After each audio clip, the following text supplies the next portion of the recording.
Hello learners, आप सभी को प्यार भरा नमस्कार। ज्ञानश्री क्लासेस के यूट्यूब सेशन में आपका बहुत बहुत स्वागत है। तो जो नेट का री एग्जामिनेशन हुआ है उसका आंसर की आ चुका है या फिर लीक हुआ है या फिर एनटीए ने अपने वेबसाइट पे डाल के उसको हटा लिया है।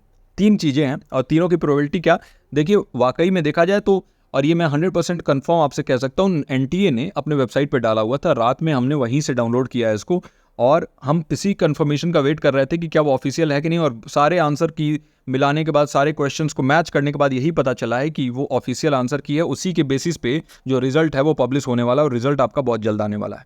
आज हम डिस्कस करने वाले हैं पेपर 1 और पेपर 2 एजुकेशन के वो क्वेश्चंस जिनमें आपको बोनस मिलने वाला है या फिर जिनके चैलेंजेस जो है वो एक्सेप्ट हुए हैं। तो एक एक क्वेश्चन के साथ, क्वेश्चन आईडी के साथ और सारे डिटेल इन्फॉर्मेशन के साथ डिस्कस करने वाले हैं। देखिए बहुत ज़्यादा लंबा इस वीडियो को नहीं ले जाऊंगा। अगर आपको डिटेल में चाहिए तो आप जो है इसका पीडीएफ मिल जाएगा हमारे टेलीग्राम ग्रुप पे, तो वहाँ जाके देख सकते हैं।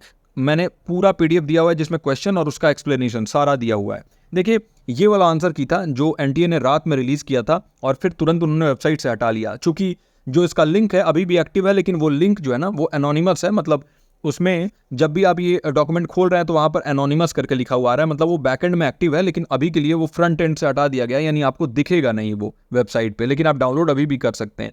तो हम ये मान के चल सकते हैं कि यही फाइनल आंसर की, और मैंने जितने अभी तक मैच किए हैं तो फाइनल आंसर की यही है, क्योंकि इसमें बहुत सारे चैलेंजेस हमारे एक्सेप्ट हुए हैं और बहुत सारे बोनस और कुछ क्वेश्चन, यानी एक क्वेश्चन आपका ड्रॉप हुआ है। तो सभी देखते हैं। देखिए सबसे पहले तो ये हमारा 831 जो कोड है, ये हमारा जो है आपका डेटा इंटरप्रिटेशन का क्वेश्चन था, जिसमें फोर्थ ऑप्शन को करेक्ट माना गया। पहले थर्ड ऑप्शन दिया हुआ था। बहुत लोग बोल रहे थे कि वो डेटा इंटरप्रिटेशन वाला क्वेश्चन जो है मैंने गलत सॉल्व किया है। तो देखिए इसीलिए कहता हूँ पेशेंस रखिए और कम से कम हमारे ऊपर विश्वास करिए। अगर आपको कुछ बताया जा रहा है तो बहुत कुछ सोच समझ के ही बताया जाता है। ये यहाँ पर 871 करके जो आईडी है क्वेश्चन का, इसमें फर्स्ट और सेकंड दोनों ही ऑप्शन करेक्ट माने गए हैं, सही माने गए हैं, है ना। तो 871 और एक एक को हम डिस्कस करने वाले हैं, कौन कौन सा है सारा मैं आपको आगे जो है बताने वाला हूँ। फिर 890 में थर्ड एंड फोर्थ, फिर यहाँ पर 899 ये ड्रॉप हुआ है क्वेश्चन। यहाँ पर जो है आप देख सकते हैं एक 966 में 1 और 4 दोनों को माना गया है। और इसके अलावा भी जो कौन कौन से चैलेंजेस एक्सेप्ट हुए हैं बात करेंगे, आगे बढ़ते हैं वीडियो में। तो सबसे पहले हमारे पास क्वेश्चन आ रहा है 931 क्वेश्चन आईडी के साथ, what is the correct sequence of consequential leadership style of managerial grid. और देखिए क्वेश्चन आईडी ध्यान में रखिएगा और आपको बार बार अब मिलाने की जरूरत नहीं है, क्योंकि आपके लिए सारा काम जो है मैंने आसान कर दिया है। तो ये ऑप्शंस हमारे पास थे कुछ, country club, team management, empowered management, authority, compliance और मिडिल ऑफ द रोड। और इसका जो ऑप्शन था वो इनकरेक्ट दिया था एनटीए ने।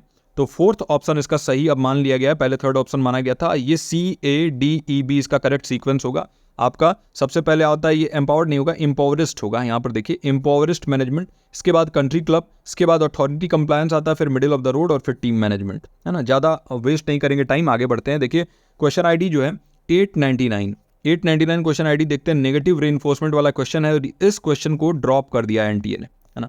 एनटीए ने इस क्वेश्चन को फाइनल आंसर की से ड्रॉप किया, यानी कि इसका जो मार्क्स है वो किसी को नहीं मिलेगा। तो देखिए ये सारे ही यहाँ पर ऑप्शंस गलत थे, यानी अगर नेगेटिव रेनफोर्समेंट के बारे में बात करें तो ये चारों ही नेगेटिव रेनफोर्समेंट नहीं होता है ना। ये जो है एनटीए को समझ में आ गया और एनटीए ने इस क्वेश्चन को ड्रॉप कर दिया। अब देखिए सबसे पहले ये चीज़ है कि भाई इससे हमें ये समझ में आ रहा था ना कि नेगेटिव रेनफोर्समेंट का डेफिनेशन क्या होगा। सबसे पहले तो यही जान लीजिए। देखिए नेगेटिव रेनफोर्समेंट का मतलब होता है कि आप किसी अनप्लेजेंट स्टिमुलस को, ऐसा स्टिमुलस जो कि ऑर्गेनिज्म को या फिर आप हो तो आपको पसंद नहीं आ रहा है, तो उसको हम अगर हटा दें और उससे किसी बिहेवियर के होने की संभावना बढ़ जाए तो उसको हम नेगेटिव रेनफोर्समेंट कहते हैं। और ये डिक्रीज के बारे में कर रहा था। अगर सिर्फ यहाँ पर डिक्रीज के जगह पे इंक्रीज होता ना तो ये ऑप्शन सही हो जाता। तो इसीलिए ये क्वेश्चन ड्रॉप कर दिया गया। बाकी सभी तो ये डायरेक्टली ऑपोजिट बिहेवियर और ये पनिशमेंट और ऑर्गेनिज्म ये सभी गलत ही था, तो इसलिए चारों ऑप्शन गलत थे, तो इसको ड्रॉप कर दिया एनटीए ने, है ना। यहाँ पर मैंने सारी चीज़ें जो अच्छे समझाई हैं। आपको पीडीएफ हमारे टेलीग्राम चैनल पे इस वाले वीडियो का भी मिल जाएगा, वहाँ से आप जाके डाउनलोड करिए और सारी ही चीज़ों को बिल्कुल ही डिटेल में देख लीजिए। बढ़ते हैं अगले जो क्वेश्चन आईडी हमारे पास है 871 क्वेश्चन आईडी है। Which of the following agencies launch the international environmental education programme, है ना। निम्नलिखित में से किस एजेंसी ने अंतर्राष्ट्रीय पर्यावरण शिक्षा कार्यक्रम की शुरुआत की। तो यूनेस्को, UNEP, IUCN और GEF। और इसमें सबसे पहले यूनेस्को को सही माना गया था सिर्फ, यानी United Nation educational scientific and cultural organisation.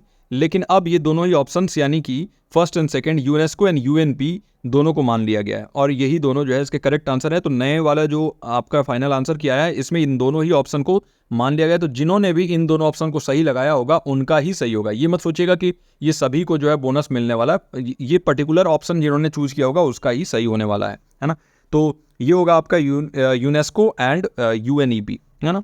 अगर हम बात करें IUCN के बारे में तो ये नहीं है, ग्लोबल एनवायरमेंटल फैसिलिटी ये भी नहीं होगा। तो इसका जो करेक्ट आंसर होगा आपको समझ में आ गया। अगला हमारा क्वेश्चन ID है 890 और ये क्वेश्चन मुझे अभी भी समझ में नहीं आ रहा है कि कैसे इन्होंने वापस इसको चेंज कर दिया। देखिए CCBY इसका करेक्ट आंसर था और मेरे हिसाब से करेक्ट आंसर CCBY ही होगा। लेकिन अगर अब देखें तो इन्होंने करेक्ट ऑप्शन दोनों को मान लिया है, CCBY और CCBY SA, यानी क्रिएटिव कॉमन्स एट्रीब्यूशन और Creative Commons attribution share alike. अब इसमें क्या कह रहा है, which of the following CC licences of OER allows others to distribute, change, remix and build upon your work even commercially as long as they credit for you the original work. इसमें share alike के बारे में बात ही नहीं किया गया और इस हिसाब से तो इसका थर्ड ऑप्शन सही होना चाहिए। लेकिन इंडिया ने दोनों ऑप्शन मान लिया, तो अगर आप तीसरा और चौथा दोनों ऑप्शन लगाए होंगे तो दोनों ही आपका सही हो गया, है ना। तो ये जो है अब मान के चलिए। अब हम बढ़ते हैं अपने अगले जो क्वेश्चन ID इसकी तरफ, वो है 966, है ना। ये मैच द फॉलोइंग वाला क्वेश्चन है जिसमें लिस्ट 1 और लिस्ट 2 दिया हुआ था, permissive style, most desirable leadership behaviour. और इसको भी चैलेंज करने के लिए हमने बोला हुआ था आपसे, replacement of old rules of thumb method और principle of span of control. और यहाँ पर ये सारी चीज़ दी हुई हैं। इसमें क्या था कि पहला ऑप्शन और फोर्थ ऑप्शन दोनों ही सेम दिया हुआ था पेपर में, तो इसीलिए इन दोनों को ही सही मान लिया है। तो अगर आपने पहला ऑप्शन या फिर आपने फोर्थ ऑप्शन चूज किया होगा तो आपका ये दोनों ही सही हो जाएगा, है ना। तो ये भी आपका एक्सेप्ट हो चुका है और यहाँ पर मैंने सारा यहाँ पर डिटेल दिया हुआ है, तो आप जाके PDF हमारे टेलीग्राम चैनल से डाउनलोड कर सकते हैं। टेलीग्राम चैनल का जो लिंक है वो नीचे डिस्क्रिप्शन में मिल जाएगा आपको। अब ये वाला है जिसके ऊपर मेरे ऊपर बहुत लोगों ने बोला था, बहुत सारे मुझे नेगेटिविटी भी देखना पड़ा था इस एक क्वेश्चन के लिए।